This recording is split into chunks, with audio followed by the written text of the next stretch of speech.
دجال کون ہے؟ کب آئے گا؟ کہاں ظاہر ہوگا؟ مکمل تفصیلی بیان احادیث کی روشنی میں آج کی ویڈیو میں۔ بسم اللہ الرحمن الرحیم۔ دجال وہ فتنہ ہے جس سے تمام انبیاء علیہ السلام نے اپنی امتوں کو خبردار کیا۔ یہ وہ خطرناک آزمائش ہے جس کی شر سے خود رسول اللہ صلی اللہ علیہ وآلہ وسلم نے پناہ مانگی۔ دجال ایک جھوٹا مدعی خدائی ہوگا جو قیامت سے پہلے ظاہر ہوگا اور دنیا کو فتنہ و فساد میں مبتلا کر دے گا۔ دجال کا مطلب ہے بہت بڑا جھوٹ بولنے والا۔ یہ انسان ہوگا مگر اس کے پاس کچھ غیر معمولی طاقتیں ہوں گی جو اللہ کی طرف سے آزمائش کے طور پر دی جائیں گی۔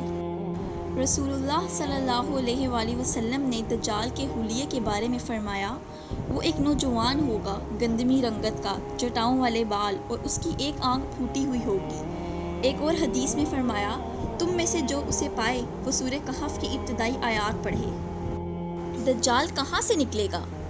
رسول اللہ صلی اللہ علیہ وآلہ وسلم نے فرمایا، دجال مشرق کی جانب سے نکلے گا، خراسان کے علاقے سے۔ خراسان موجودہ ایران، افغانستان اور وسطی ایشیا کے کچھ علاقوں پر مشتمل ہے۔ دجال کی فتنہ انگیزی۔ دجال خود کو خدا کہلائے گا، وہ بارش برسا سکے گا، زمین سے سبزہ اگا سکے گا اور لوگوں کو مردے زندہ کر کے دکھانے کے فریب میں ڈالے گا۔ یہ سب اللہ کی طرف سے دی گئی آزمائش ہوگی، نہ کہ اس کی اصل طاقت۔ رسول اللہ صلی اللہ علیہ وآلہ وسلم نے فرمایا، دجال کے ساتھ جنت اور جہنم ہوگی مگر اس کی جنت اصل میں جہنم ہوگی۔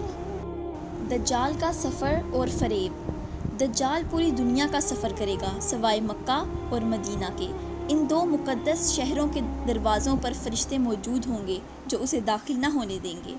صحیح بخاری کی حدیث میں ہے، مدینہ میں داخل ہونے کی کوشش کرے گا مگر ناکام ہو جائے گا۔ تمیمت داری اور دجال کی ملاقات۔ یہ واقعہ ہے ایک نصرانی راہب کا جو بعد میں مسلمان ہوا اور جس کی زبانی رسول اللہ صلی اللہ علیہ وآلہ وسلم نے دجال کے وجود کو ایک نیا ثبوت دیا۔ حضرت فاطمہ بنت قیس فرماتی ہیں، میں نے رسول اللہ کو منبر پر کھڑے سنا، آپ فرما رہے تھے تمیمت داری جو پہلے نصرانی تھے اسلام لے آئے، اور انہوں نے ایک واقعہ بیان کیا ہے جو اس بات کی تصدیق کرتا ہے جو میں تمہیں دجال کے بارے میں پہلے بتا چکا ہوں۔ تمیمت داری کے سفر کا منظر۔ حضرت تمیمت داری فرماتے ہیں، ہم 30 آدمی ایک جہاز میں سوار ہوئے اور کئی دن تک سمندر میں بھٹکتے رہے۔ اچانک ایک طوفان آیا اور ہماری کشتی کسی نامعلوم جزیرے پر جا لگی۔ جب ہم ساحل پر اترے تو ہمیں ایک عجیب و غریب مخلوق نظر آئی، بالوں سے بھرا ہوا جسم، نہ چہرہ پہچانا جاتا تھا نہ پیٹھ۔ ہم نے اس سے پوچھا، تم کون ہو؟ اس نے جواب دیا، میں الجساسہ ہوں، جاؤ اس غار یا عمارت میں جاؤ، وہاں ایک شخص تمہاری راہ دیکھ رہا ہے۔ جب ہم گرجے میں پہنچے تو وہاں ہم نے ایک بہت بڑا انسان دیکھا۔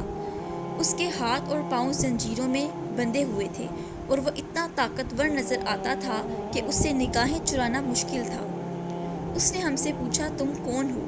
ہم نے کہا، ہم عرب سے آئے ہوئے لوگ ہیں، سمندر میں طوفان کی زد میں آ گئے اور یہاں آ پہنچے۔ پھر اس قیدی نے ہم سے چند سوالات کیے۔ بیسان کے کھجوروں کا کیا حال ہے؟ یعنی کیا وہاں اب بھی کھجوریں پیدا ہوتی ہیں؟ حضرت تمیمت داری نے جواب دیا، ہاں پیدا ہوتی ہیں۔ دجال نے کہا، قریب ہے کہ وہ پیداوار نہ ہو، اس کا مطلب یہ ہے کہ دجال کی آمد کے قریب بیسان کی کھجوروں کی پیداوار ختم ہو جائے گی، یہ ایک غیبی نشانی ہے۔ دوسرا سوال دجال نے کیا، تبریہ جھیل کا کیا حال ہے؟ یعنی کیا اس جھیل میں اب بھی پانی ہے؟ حضرت تمیمت داری اور ان کے ساتھیوں نے جواب دیا، ہاں وہ بھری ہوئی ہے۔ دجال نے کہا، قریب ہے کہ وہ خشک ہو جائے۔ یہ اس بات کی طرف اشارہ ہے کہ دجال کی آمد کے قریب جھیل تبریہ خشک ہو جائے گی، جو ایک بہت بڑی علامت ہے۔ پھر تیسرا سوال دجال نے کیا، نبی امی کا کیا حال ہے جو مکہ سے نکل کر یثرب میں آ گئے ہیں؟ حضرت تمیمت داری نے جواب دیا، وہ مدینہ پہنچ چکے ہیں اور لوگ ان کی بات مان رہے ہیں۔ اس پر دجال نے کہا، کیا واقعی ایسا ہو چکا ہے؟ پھر اس نے کہا، اگر ان کی بات مان لی گئی تو یہی بہتر ہے اور میں ان کے بارے میں تمہیں بتا دوں، مجھے ان کے پاس جانے کی اجازت نہیں۔